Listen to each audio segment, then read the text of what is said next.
Many of you probably saw this recent article in the Service Employee, Death Stalks the Schools. It was about the dangers of asbestos in our schools, and we're here today to talk about that and also to talk about asbestos dangers to many other categories of service employee members.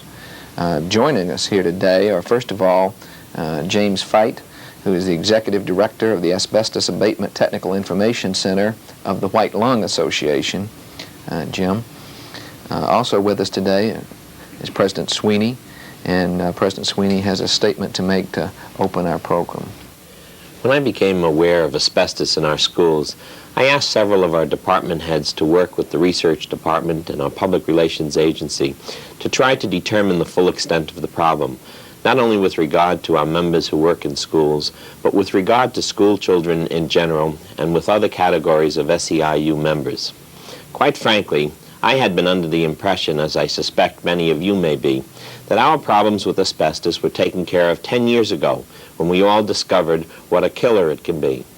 We have now learned enough to know that that isn't the case. We've learned that while the Environmental Protection Agency estimates that some 8,000 schools across the country may contain dangerous asbestos contaminants, fully 10 times that number need to be inspected or re-inspected.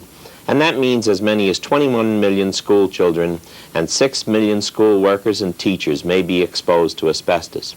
We've learned the problem isn't confined to schools and that many public and private buildings constructed between 1940 and 1970 may contain asbestos fireproofing and insulating materials that may be breaking down and releasing deadly fibers into the air. This means that SEIU members who work in hospitals, nursing homes, government buildings, and private office buildings share the dangers of asbestos with our school employee members. We've learned that the laws and health regulations covering asbestos in schools are pitifully inadequate, and that inspection and abatement requirements aren't enforced because the federal legislation we passed in the 1970s and the early 1980s was never funded. We've learned that the Environmental Protection Agency and the Department of Education, the agencies charged with correcting the problems of asbestos in our schools, really don't know which schools are complying with the inspection and abatement requirements and which schools are not. We've learned there are no laws mandating any sort of asbestos inspections for buildings other than schools. We've learned that the low-level exposure to asbestos can be just as deadly as high-level exposure, and that children, because of their rate of metabolism, are especially vulnerable from asbestos fibers they may inhale at school or from fibers off the clothing of their parents working in schools and other types of buildings and offices. We've learned that asbestos may be a particular problem for our NAGE members working in veterans hospitals and in the shipyards. We've learned enough, quite frankly, to know that we don't know enough about asbestos, and so we've decided that asbestos should become a major priority for the Service Employees International Union. Jim, last week the Service Employees Union issued a report saying that friable asbestos was probably present in 10% of our nation's schools, and that potentially affected some 3 million school children and possibly 600,000 workers. We're all familiar, I think, with the dangers of high-level exposure to asbestos. Is there really a danger to low-level exposure such as that is experienced in the school by the children and the workers? Yes, there is, Ray. It's a very significant one. We're primarily talking about a cancer known as mesothelioma, which only comes from asbestos exposure and only comes, generally is found amongst those populations who've only had low-level exposure.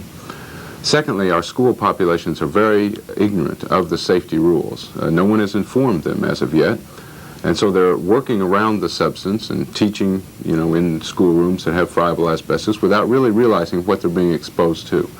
So that's an additional problem. Thirdly, for the school children, the earlier that you expose a person, any population grouping, to a toxic substance, the more likely they are to have an effect in their biological system as a result of that toxic substance. Here, of course, we're talking about the ability to get cancer. So we're quite concerned about the increased rates of lung cancer and mesothelioma amongst the school children who are being exposed in the United States today. The teachers and maintenance personnel, we also think, is a very serious problem. There is no level of asbestos exposure which clinical effects, that is disease, do not occur. We have an interview that we're about to show with Charlie Margiotta, who's a former president of the White Lung Association, and he suffers, I believe, from asbestosis. Yes, yes. And we'll take a look at that now. So you go over there and you see all this asbestos like a big vent. Got about that much asbestos all around it. I gotta burn it. How are you gonna get to burn it? So you get your hammer out, you go like that, and you go down on it. And those beautiful things flying all over. You can't see that vent no more from these millions of particles. I don't know what the hell particles are. I mean, a million particles per square inch and this, that, and the other thing. I leave that for the people that know what the hell that's all about. All I am is a simple welder. A lot of guys who wind up like me talking this way. And like my friend here said, he was a robust guy. Believe me, I was a robust guy too. Believe me, I was. Very virile too. But look at me now. I'm just a shell of what the hell I ever was. Jim, many SEIU members are often charged with the responsibility for either inspecting for asbestos or for cleaning it up because they're maintenance personnel, custodial personnel. What's the danger of asbestos exposure to them while they're performing these duties? Well, personally, I feel that the maintenance employees throughout the United States are that section of the workforce which is most dangerously exposed at this time. Those of us who used to work in the shipyards and construction sites, there's been a certain amount of education, protective devices, etc., to protect us in those jobs. But the maintenance employees who knock off pipe covering, who sweep up under it, even an electrician who walks up in a stairwell or in an attic and is disturbing friable material, getting the asbestos airborne into the air and breathing up and never thinking about it, never having been warned about it, and generally not protected or trained at all. Now we find, as we have 30 million tons of asbestos in the buildings in this country, and they're all those buildings being maintained by someone. Generally those people are not being protected, and we feel that it's going to be a very severe health crisis if something's not done soon. So there's in addition to the dangers to teachers in schools or to children in schools, then the danger to maintenance personnel is much, much greater. Much more severe, yes, because of the nature of their work. They specifically beat on the material, sweep it up, dust it, generally don't work on it when it's wet.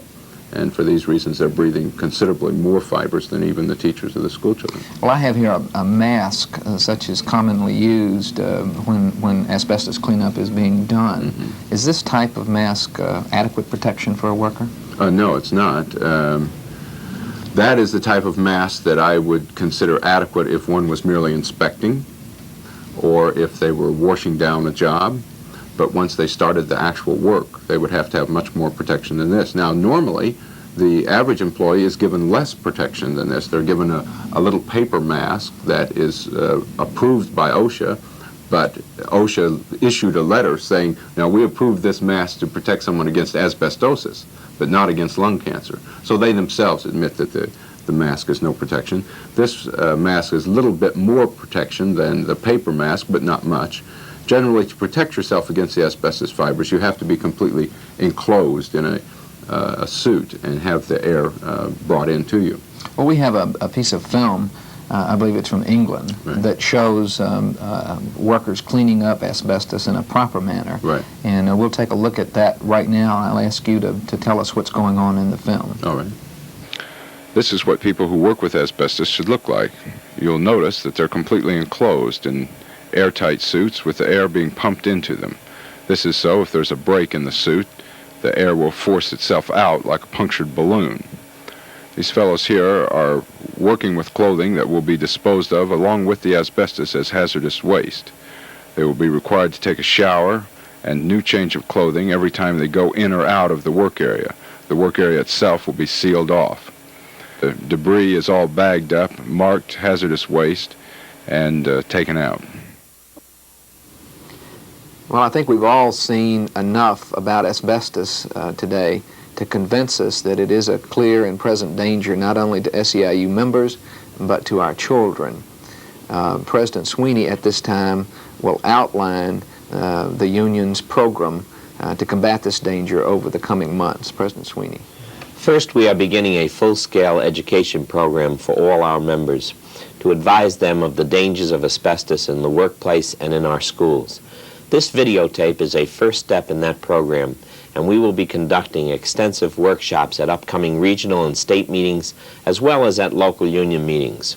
We will be preparing and distributing comprehensive materials on detection of asbestos contamination as well as on safe handling procedures for removal or abatement. And we'll be conducting lung testing programs where we suspect exposure may have occurred. Second, we are undertaking a nationwide public education program to alert parents and non-union workers to the dangers of asbestos and to enlist their help in a volunteer detection and inspection program. This includes the commissioning of a major study on asbestos due to be released in early September, as well as the production and placement of radio and television public service commercials. Third, in conjunction with the White Lung Association, we will conduct an extensive direct mail education program targeted at parents of school children. Last, we are beginning a grassroots lobbying effort that will result in federal legislation with teeth in it to force inspection and abatement programs in all types of buildings where the material may be present and to provide proper funding for cleanup procedures. This short videotape has been meant to warn you of the dangers of asbestos contamination, not to scare you. But I remind you that we have already suffered one member death directly attributable to asbestos, and that because asbestosis and related cancers often take 20 or 30 years to develop, we all fear we are seeing the initial tip of an awful iceberg. Thank you.